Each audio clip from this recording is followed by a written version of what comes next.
Yeah, and just wanted to thank you and Ricardo and Eric and Wendy and the organizers. Really a fantastic course, and definitely cerebrovascular and innovation is in my blood, and this is like an extended family in a beautiful location. So I have befitting, I guess you asked me to talk about this topic. I think it was like a couple of years ago. So I kept digging, and I have my contact info on this QR computer vision code if you want to reach out, or I have little papyrus cards if you'd like. First off, I guess it's appropriate that I have my catch disclosure, which is actually the acronym for the Turing test. I am not a robot. I have no financial disclosures with relation to this talk. I do have some mathematical models that are not patentable, so I don't have any financially anything to gain from those, and happy to chat about those. And for those of you who know me, I'd like to think very big, and I'd like to take you through literally a light year tour of what and how artificial intelligence has come around. Only the dinosaurs, I think, made an entire galactic lap, and I hope that human civilization makes it at least that far. So these are my objectives. Sort of what define is artificial intelligence, and to do that, I think we really need to get into the history. And I love history, and I'd also like to really highlight someone who I think did not get highlighted appropriately, John von Neumann, who's a contemporary of Einstein. Second, I'd like to talk about AI and neurocritical care. There's certainly a big reality of AI that already exists. There's also some hype of what it is not. We can go through some examples, and Raj, you couldn't have picked a better month for your conference because the entire issue of neurocritical care is focused on big data and AI last month. So you got your wish. And then we're going to talk about some future. So this is, I've been an OpenAI user since they were founded by Elon Musk and the group, and they opened up DALL-E 2, which is a GPT-3 generator of images. So this is DALL-E's gift of art to your conference. So when I typed in the words neurocritical care, artificial intelligence, hospital of the future at sunrise, this is what DALL-E produced for you. And interesting that it looks like Baptist Weaver Tower there in the bottom right. So a brief history of time, about 13.8 billion years ago, and we'll zoom through this, right? Why is this important? Because the first recorded history happened about 3000 BC, as we know, in neuro. And you're looking about 1600 BC, the actual glyphs, language. We take this for granted that part of the cortex evolved to decipher, put symbols or language. Later in computer science, we'll talk about code. And then for neurocritical care, rapidly evolved really in the last 50, 70 years. And neurocritical care emerges, and then we are at now, and then where we're going. So to compress this further, the reason why we're able to have the organ that named itself, right? The only thing in the universe that named itself is our brains. And primate is a bit anthropomorphocentric that we named ourselves prime. And Homo sapiens, one who knows, which is quite profound. And as I mentioned, these glyphs and languages emerged. And then around 1940, we're starting to see glimpses of artificial intelligence with Alan Turing. He created this giant mechanical machine based on math that decrypted and deciphered the German code. And not even the best mathematician could crack the code at this time, and he built this machine. And so this is probably the first computer, except for I'll show you these earlier attempts with things. And then in 1950, he wrote Computing Machinery and Intelligence, the so-called Turing test. So the Turing test remains sort of the defining thing that defines intelligence of an artificial system and compared human and interaction. And 1954 is actually really the earmark when Marvin Minsky from MIT, John McCarthy at Stanford, had an 8-week retreat on the topic of artificial intelligence, and that's where the term originated. And Professor Dev Shah, who's a mentor to me with some coursework, who knows Dr. Minsky, said that the goal of artificial intelligence is to mimic human behavior in an intelligent manner. Zooming forward, we sent people to the moon with a computer that's many of you have in your pocket that is millions of times faster. You can see the Apollo computer was 2 megahertz. Most of your computers are in the gigahertz range. The iPhone was then introduced, and then we're speeding along here now. AlphaGo, DeepMind defeated the world's champions. And many of you may know this, but what a lot of people don't know is that the artificial intelligence program actually created a move that no human had ever seen before. And no human has ever beat this AI. And in fact, the last human that faced DeepMind actually retired and said he had not encountered such an entity before. And so why is this important as we go into the future? As I mentioned, OpenAI GPT-3 is about a 0.5 trillion parameter AI, can write. I've actually had it write the preamble on some of my websites. And then this year, DeepMind, also the same line of AlphaGo game, created a journalist agent to think, not a super intelligence, but just a journalist agent. And then, as I mentioned, DALL-E, an art program. There's ones called Jukebox that make music. And then this year, the iPhone 14 released a 16 billion transistor phone. And by comparison, your brains have about 89 billion neurons. So we're speeding on a very fast path. So what is artificial intelligence? It's a relatively new term I mentioned with Marvin Minsky and the team, but it's based on the fundamentals. The fundamentals of it are in mathematics. They go back, way back. Isaac Newton, who invented calculus, statistical methods, which I think we take for granted how powerful those are and how we don't like them in medical school when we go through them, but it's good medicine to go through them. And then Reverend Bayes became the prediction machine. We talk about Bayes' theorem, and that becomes increasingly important. And just a comment about this contemporary era of World War II with Einstein, some brilliant, brilliant people, Claude Shannon, who basically wrote an entire paper. The reason why computers are so incredibly good about information and data is they've broken down all signal and language down into zeros and ones, so it can't be corrupted. It can be reconstituted and transmitted at an extremely high fidelity that we don't do with human language. And it's his contemporary, John von Neumann. It's interesting, Einstein said he was the smarter one, which says a lot about John von Neumann. And so most of the computers we have to this day are based on von Neumann's computing machines. This is a little book, a foreword by Ray Kurzweil, if you know him. And just some screenshots of, and probably Dr. Hanel could probably pronounce this better in German, which is, I think, the Einstein-Dungeon problem, which is, I think, basically in German, a thought experiment, if I decipher that correctly, by Turing in 1930. And then you can see the article on the right from 1950, calling the imitation game or the Turing test.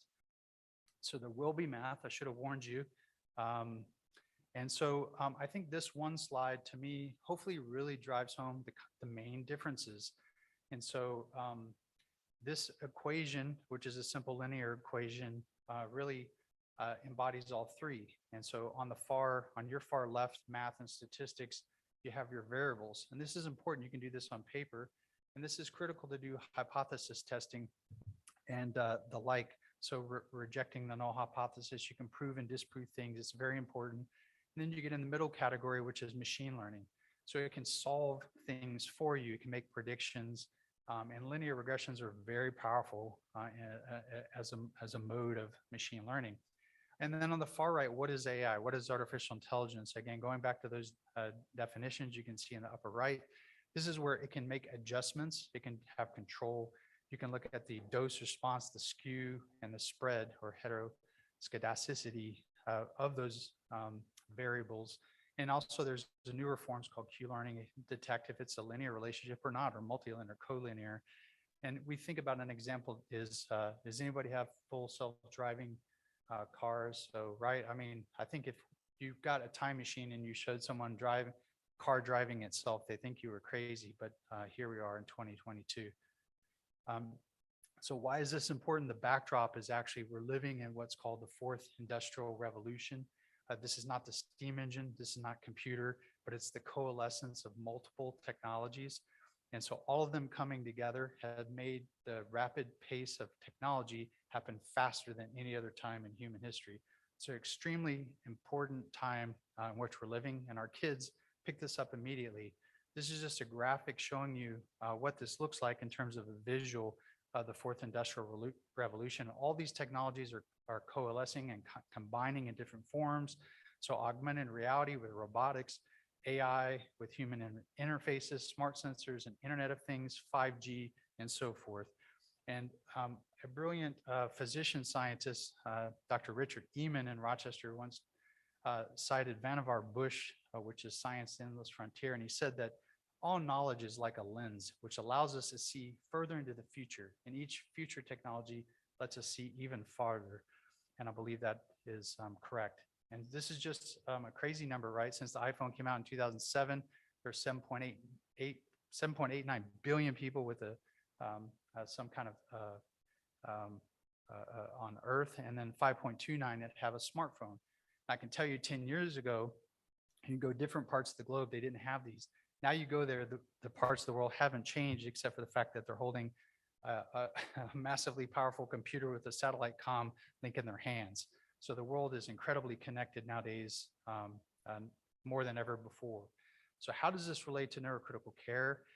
I would argue that the ICU is a giant big data laboratory, and that's why what makes it special about neurocritical care and in the neurosciences.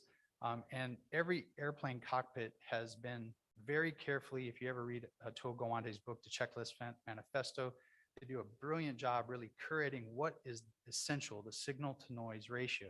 And that's the thing I think we're lacking in today's healthcare. So enough on the history. I think we're moving on. I wanted to provide some examples where we're going. So here's a model we built with one of our nurse practitioners at the bedside. She didn't believe the Charleston Comorbidity Index. We said, this doesn't seem right for the neuro patients we were discharging. So we built the model. It's called R2 based on a linear regression. We just kind of went over that math. These are very simple to do, very powerful. You run through the rows and columns, and it will come up with variables. And you can have a prediction model that'll tell you before you discharge a patient, you can see on the bottom right, the risk of bouncing back and coming in the hospital. Here's another one that we did across about 6,000 critically ill patients with the question, what's the risk that they're going to fail extubation and I'm going to have to re-intubate my patient? Seems like a very good question. It's also PSI 11 on National Quality Index. And you can see this very, ICH score, like a la Hempel kind of score, very easy to do with spreadsheet kind of data. Also, a big shout out to Dr. Naval there. I came across your SH score when you were at Hopkins, and love that model. It has a very similar score. It's like the ICH score. So I just wanted to mention a fan of your work there. And what about EEG? I think EEG has been for a long time one of the prime examples of machine learning. So I just wanted to share that as an example, because I noticed there's a speaker later talking about, I think, ischemic stroke, and probably talking about large vessel occlusion, so I'll stay clear of that. But quantitative EEG uses a fast Fourier transform. And this is a paper that just, you think of Fourier analysis as sort of like a prism. It fractionates light. You can take the light and it goes into different bins. And these bins, this is sort of what I teach our fellows down, the bedside EEG, the very similar frequency, amplitude, symmetry, morphology when we teach EEG at the bedside. And this is how it looks like if you compress it. And this is a nice slide from Dr. Schuer, but these red blips are areas that the machine has tagged using neural networks saying, I'm concerned that's a seizure based on its evolution, its amplitude, its frequency. This is what the EEG looks like in 4 dimensions. So you've got the 3 sort of frequency, amplitude, evolution, and also time dimensions. And it literally allows you to see the forest and the trees, more like an airline cockpit, right? You just want to see high level data. You can always zoom in on data if you're concerned. And this is just their paper about using neural networks.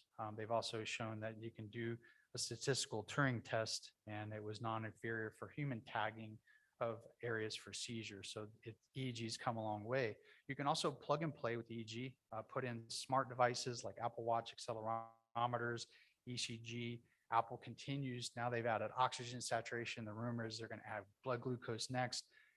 So this continues to go on and on and on. So this is the entire issue. At the end, I have a QR code. You can download all these.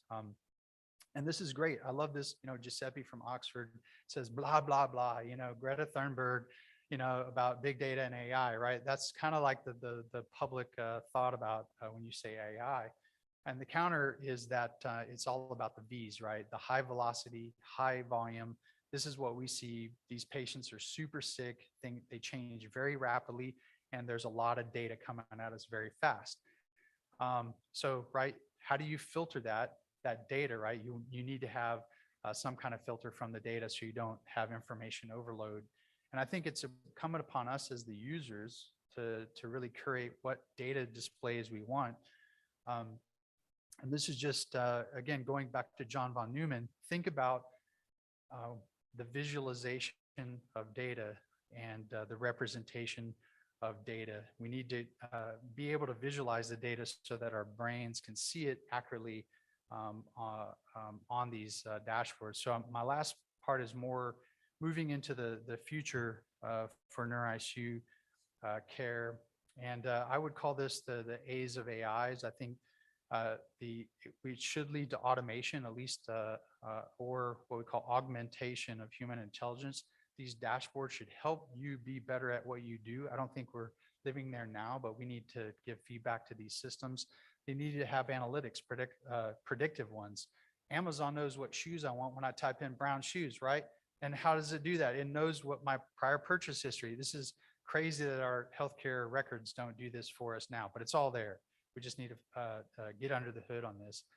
There's also the component of ambient computing, right? NLP, sort of AI that can listen and scribe, and they should accelerate workflow, and they should make us more efficient. And I think this is an important concept, that part of visualization or seeing problems and the right important data is known in the data science world as the curse of dimensionality. So if you're looking at a spreadsheet of 200 rows and cells, right, it's bewildering. But there's a way to denoise that, and I'll show you some examples of that. So some other cases, we need filters, Kalman filters, other things I showed you. EEG's got amazing ones that have taken a lot of time using neural networks. You can zoom in, zoom out. Syndrome sniffers, I'm going to give you the data science, computer science equivalent that Google's actually done, but you can use data to detect syndromes. AI scribes are emerging, algorithms, but I think they need to have a hypothesis-driven thing like readmissions and the things that I showed you. What is the mortality rate in SAH? And then automation. AI is more the cognitive side, but you need robotic effectors to be the muscle in the arms. And then these are just two companies out there using non-invasive vital sign monitoring. And so I'm going to zoom through some of these articles. Claude Hemphill put that it's all about expertise, but I'm going to show you a diagram that what is expertise, what is knowledge? And I think wisdom is the high form of having some prediction. You've seen something before. This translates into tree diagrams, which is another machine learning model, or computable knowledge. And this is by Dr. Suarez at Hopkins. There's a big push now that, AI should be fair and should be ethical. And so because we have to be concerned, your data set can create bias. You have to be very concerned of what data set you have, because you can create a biased data set. Some more papers. Bob Stevens looks at this from what we call phenotyping and precision medicine. This impacts your effect sizes. So if you don't get down to the actual endophenotype or things, you can miss or have what's thought to be a failed treatment effect. And this is a large study just looking at length of stay in stroke, 17,000 cases using different machine learning models you can see in the table. So you can have this data at your fingertips. The key thing is getting it all together. This is by Lori Shooter. You're looking at automated robotic TCD. So instead of manually, I'm holding and wiggling that thing. Thankfully, somebody's focused the imaging of the MCA signal. DCI prediction could also be obtained using this mathematics and the data as shown here. Blood variability, and this is the concept I wanted to mention called high dimensional or high resolution data. Again, if your brain can't parse out what's important, you can't see the obvious pathophysiology in front of you. So this, again, using power spectrum data like an EEG. And this is from Eric Rosenthal. And this is important because literally this week, Niraj, it's like you gifted this to the NIH announced Bridge to AI. And this is a big ICU funded group called Chorus, tying together all this data. You can see on the left diagrams looking at ICU, TBI predominant outcomes. So this is what I was talking about. How do you fix the curse of dimensionality? This is a Google group of all these molecules that they put out there, and a PC is a principal component analysis. It squishes all this high dimensional data into a lower dimension. You heard me right. Yes, squishing things into lower dimensions. They spread them out so you can see patterns. It's kind of a radical thought. So you can see what things smell like grapes and lilies and things like that of molecules. And this is how you discover like type 3 diabetes and things like this. So how do you do this? You got to have stable inputs in your model. You got to have the data input into a computable model, and then you get wisdom or prediction once you have machine learning models called PCS from the Berkeley group. So where's this all going as we finish here? I hope in the future, if everyone's going to have a supercomputer on their wrist or their pocket, why not harness it to make prediction models? I think Apple's already moved into this space. They have a great commercial about somebody who fell and shall I call 911 for you? But how about in the middle, right? We have all this data in the hospital. How do we harness it and collaborate among multiple hospitals to improve outcomes? I think this is a nice slide about what people think AI is like. It's data, it goes into a magic hat and boom, you get value. It's a little more than that. There are open non-code AI models out there, but there are some plug and play features. And at the very bottom, we can't forget the ethical and equity implications of this data. This is just the Bridge to AI course. Dr. Rosenthal, I think they just announced as one of the sites. This is an ICU-based collaborative. And as I close here, I just wanted to mention, these are some kind of spooky, we're not at Halloween yet, but there's an article about a man who coded what the woman he fell in love with after she died, talking to her. And it was he mentioned very realistic, like she was still alive. And then in the middle, this recently, a Google employee was fired because he whistle blew that he felt that Google had a sentient AI. And then a billionaire, actually, Dr. Martin Rosenblatt, is working on a robotic AI for, I guess, to upload the brain and live and be immortal. So to summarize then, I hopefully you've gained about a few billion years of information in a short amount of time. This was high yield and smarter from it. I do believe that AI is a new literacy, and we've gotten there very, very quickly. There's a book called The Age of AI by Dr. Eric Schmidt, former CEO of Google, and Henry Kissinger. They're quite clear. We need to get in front of AI now. We don't want to get behind it. And they point out that social media, we have gotten behind, and social media has gotten out of hand. They even refer to some form of AI, if it's not ethically used, can be on the level of nuclear concerns. So, usually there's other folks that are concerned about that as well. It's important to know the difference between math statistics, ML, and AI. That's foundational. There is no code AI that's out there, and it's free to learn.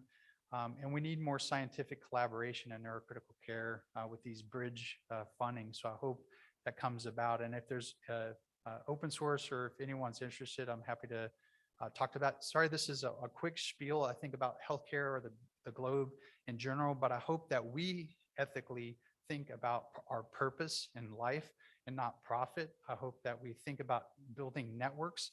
I hope we focus on empowering and educating others and our children, and experimenting and making it trustworthy, transparent, and interoperable.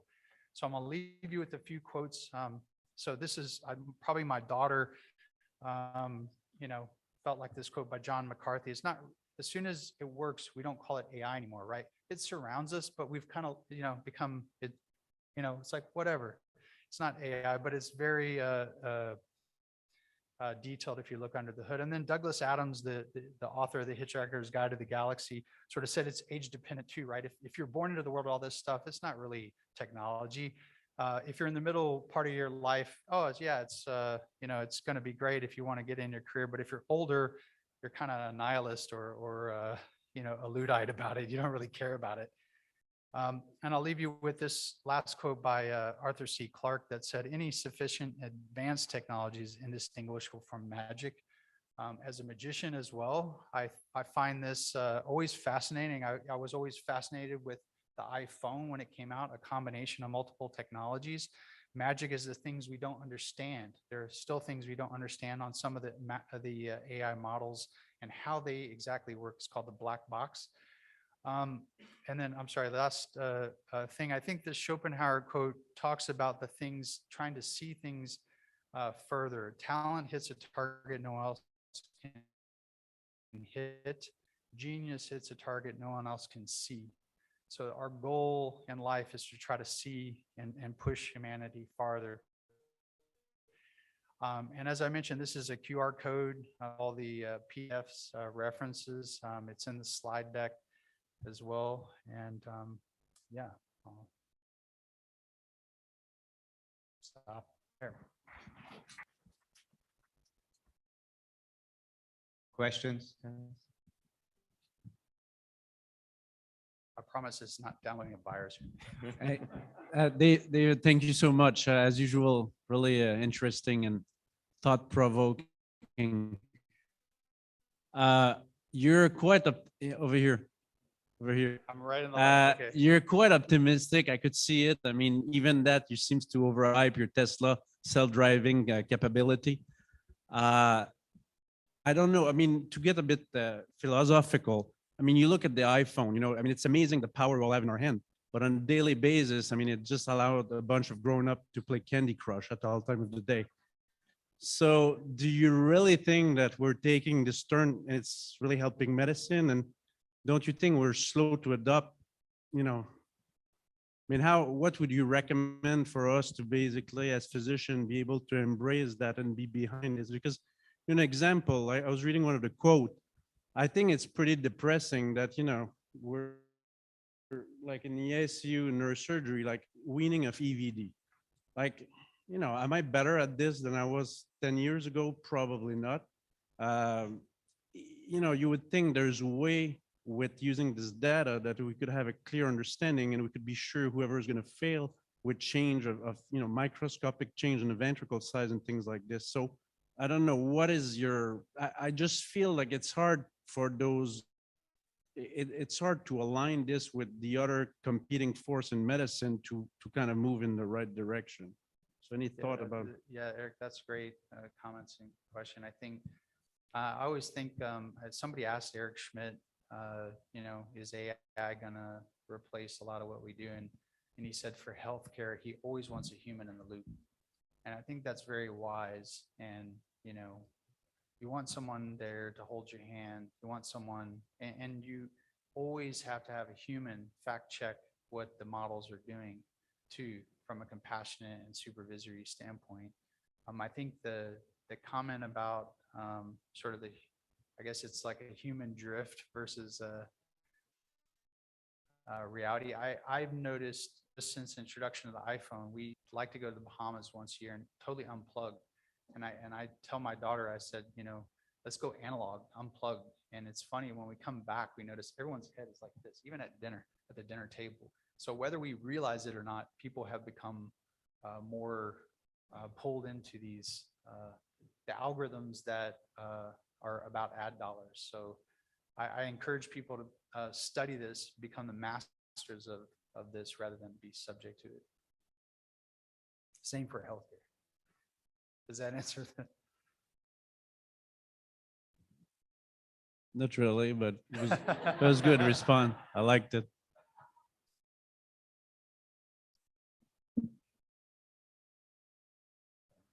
we do have, everyone creates protocols, right? We talk about protocolization of care all the time.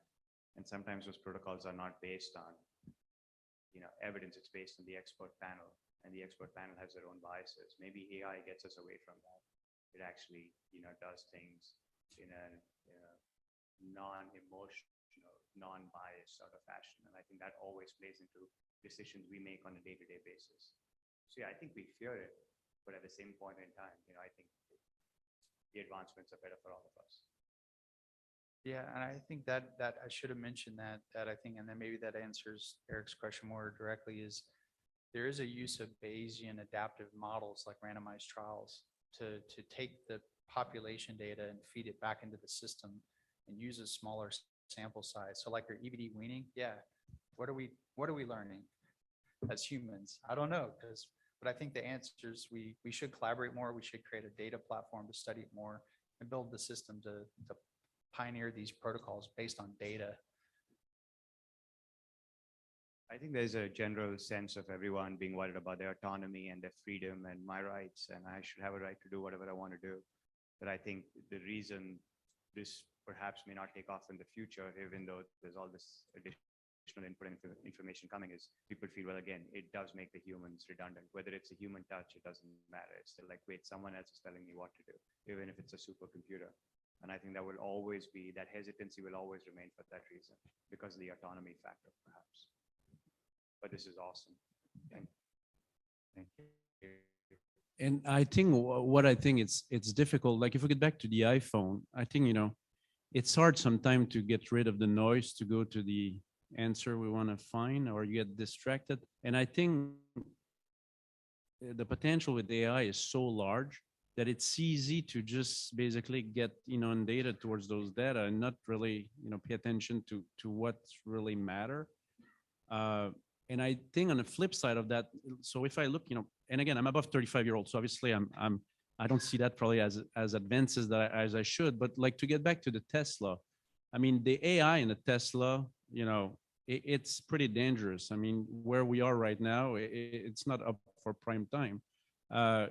There's vendor here, Viz AI and all that. So, I mean, you would think aspect, there's no reason that a computer you would think is not better than UI. I mean, most of those companies are not doing the algorithm is not doing a fantastic job. So it is kind of disappointing because you feel like it is there. We talk about this all the time, falling brain tumor, whether they've grown or not. We should have a volumetric measurement that should be super easy to implement on any basically system. So you feel that all those things are available. There's no reason you feel they're available in other field. But why in medicine we don't even embrace that? And it just remains more like a concept. And I just feel like, is it because physicians, we don't get behind that? We don't cooperate enough with the industry, or what? Yeah. Yeah, no, I think clinicians if you look at talking to people like Tom Brott, we are probably 300% busier than they were 50 years ago clinically. And we haven't been able to scale back and be more the scientist mentality and deeply study these things. That's my 2 cents on that. But I hope we can. Thank you, Dr. Freeman. Amazing talk, guys.